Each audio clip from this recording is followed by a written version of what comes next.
everybody. Today I want to show you how to change your filter, your furnace filter.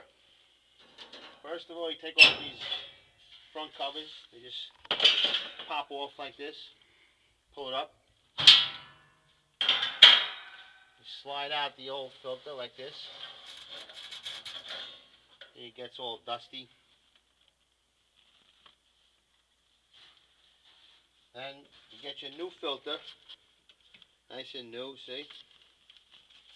And you just slide it in there, in front of the fan. Put your doors back on,